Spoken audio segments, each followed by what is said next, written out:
Bonjour Christophe. Bonjour Mehdi. Bonjour tout le monde, bonjour les internautes.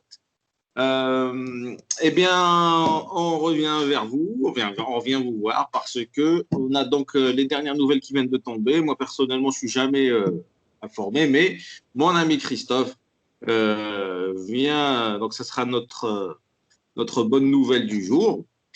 Apparemment, d'après ce qui se dit, et apparemment, c'est pas juste une rumeur. Donc, tu me disais, Christophe, je te laisse dire.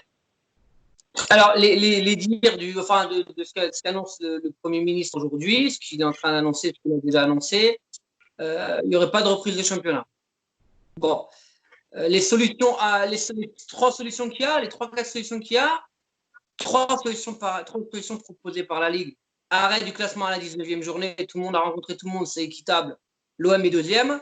Arrêt du championnat à la 27e journée, l'OM est deuxième. Arrêt du championnat à la 28e journée. Seul hic, il y a une journée, je crois, qui n'a pas été jouée, c'était Strasbourg-Paris ou un truc comme ça. Enfin bref.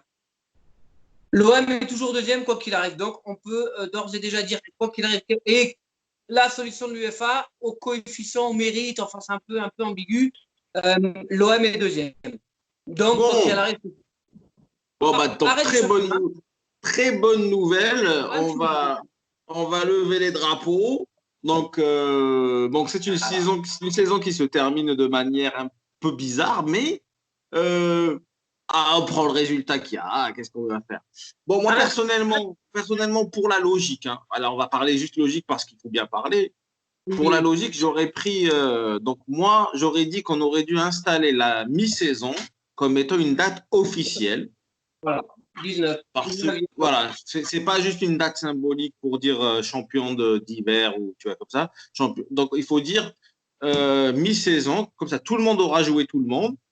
La question du domicile extérieur se pose pas tellement vu que c'est le tirage au sort qui décide. Donc, tout le monde est équitable. Donc, quelque part, ça s'équilibre vu que c'est le tirage au sort. À partir de là, moi je dis la mi-saison, c'est le plus. Pour l'avenir, s'il y a un problème comme ce Covid à la con, il survient encore une fois, parce que je pense qu'on va rentrer dans une période où il y aura énormément de ce genre de problèmes, entre, je sais pas, les tensions sociales et tout, tout peut arriver quoi, à l'avenir. Donc s'il y a des blocages pour ce genre de championnat, je pense que logiquement, je ne sais pas ce que tu en penses, logiquement, la mi-saison, c'est le plus logique. Et en plus, moi, je dirais que l'avantage, c'est que les équipes avec ça enfin, en arrière-plan, elles vont devoir se donner à fond dès le début de saison, tu vois. Il n'y a Tout plus à fait. droit. Voilà, donc, ça va rendre peut-être le championnat un peu plus attractif, peut-être plus aller de l'avant vers la victoire. Bon, c'est mon idée. Le problème, c'est que les instances ne sont plus autonomes et neutres. Euh, Dedans, il y a des présidents de clubs qui siègent. Donc, quand il y a une réunion qui se fait, chacun prêche un peu pour sa paroisse. Comme tu le dis, la logique mathématique, tout le monde, et la logique sportive aussi, tout le monde rencontre tout le monde. 19e journée, plaque, on arrête. Ouais. Pourquoi nous, il faut qu'on s'explique pourquoi notre avis à nous, on est un peu soulagé. L'OM n'était pas en grande forme ces derniers matchs. On a vu beaucoup, voilà, il était un peu éreinté, effectif un peu court. On n'avait pas encore rencontré Paris, pas encore Lyon. On avait encore un gros parcours à faire et on voyait quand même Lille et Rennes revenir fort.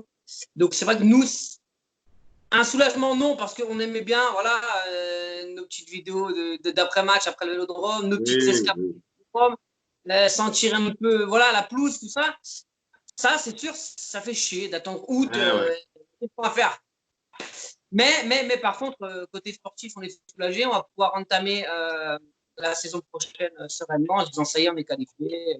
On va pas finir troisième sur un dernier coup de dé ou voilà, un dernier coup du sort. Là, on est deuxième, on est sûr d'être qualifié pour la Ligue des Champions. On peut commencer à envisager l'avenir. Ouais, donc effectivement, donc on était un peu dans l'incertitude pour la fin de saison parce que les résultats étaient moins intéressants. Effectivement, l'avance qu'on avait a commencé à fondre dangereusement. On n'était pas bien. On commençait à un peu avoir la goutte qui tombe là. Mais pour moi, ce que j'espère, c'est que c'est peut-être la dernière année, voire l'une des dernières années, où on est en position de comment dire, comment exprimer ça, mais genre la position où l'OM, tout l'OM que c'est, on se retrouve quand même à être satisfait d'un blocage. Normalement, moi je dis aux dirigeants, un club comme l'OM, il n'est pas à douter, genre fin de saison, il manque 3. Non, un club comme l'OM, moi je dirais, voilà, c'est comme Paris maintenant, normalement, il n'y a pas de doute, la première, l'OM, il faut qu'ils se mettent dans la tête, on joue la première place, voire la seconde parfois, et ça suffit, cette période qui a quand même assez duré, là. Ça fait quelques années qu'on en chie un peu, où on est satisfait de résultats qui, à une époque, c'était juste médiocre. On est quand même à ce moment satisfait de résultats très moyens, alors que c'est pas le statut que devrait avoir l'OM. Donc cette année, effectivement, chamboulement, bordel, tout ce que vous voulez, mais il faut que dorénavant, et moi j'envoie un message à tous les dirigeants, l'OM, ce n'est pas ça. L'OM, on n'a pas de doute. On ne doit pas avoir de doute. On a vu le propriétaire, il a mis les sous, il a mis plein, enfin, il a investi. Donc, on ne peut pas se retrouver pour des erreurs bêtes de mercato. Dixit, voilà, le mec qui traite Germain tout le temps là. Voilà, ces erreurs de mercato, ces trucs un peu bêtes, parce qu'on se retrouve avec un investissement énorme en mercato et on ne peut pas exploiter nos joueurs comme on voudrait. C'est-à-dire qu'on a des joueurs, on a mis de l'argent, mais finalement, ils ne sont pas si bons que ça. Donc, Mitroglou, il faut le prêter, nanani. On a Germain, oui, bon, on a que ça, donc on est obligé de le mettre sur le terrain. Non, c'est pas l'OM, ça. Moi, je suis désolé, c'est pas l'OM. Donc, grosse satisfaction, mais on espère que c'est quand même la dernière année où on va au stade avec la peur au ventre et finit les 4-0 contre Paris. Non, un peu, voilà, il faut retrouver l'honneur, il faut retrouver la dignité d'un OM qui a toujours été un grand club et pas autre chose. Je suis tout à fait d'accord avec toi, mais pour faire un petit peu la conclusion du truc, moi je suis satisfait dans le sens où on a eu une très très belle saison. Je sentais quand même que ça devenait difficile, les matchs nuls pourris, enfin bref, ça devenait dur. Hein, vraiment, on ne trouvait plus trop de jeux. Enfin. Après, si on revient fin juillet, nos premières vidéos sur nos pronostics de la saison, que ce soit toi ou moi, on ne voyait pas l'OM en Ligue des Champions. Non, non, non. Au vu de l'effectif. Au vu de l'effectif. Mais je suis tout à fait. Moi, je maintiens qu'on était en sur-régime. Et que là, si on devait poursuivre la fin de saison, je ne suis pas sûr qu'on finisse pas 5e. Hein. Attention, parce qu'on n'a que 6 points d'avance, ça fond comme neige au soleil. On a des grosses affiches qui arrivent, donc la perte de points elle peut être significative. Donc moi, non, mon pronostic, si la saison devait se terminer, 4e, 5e, ça me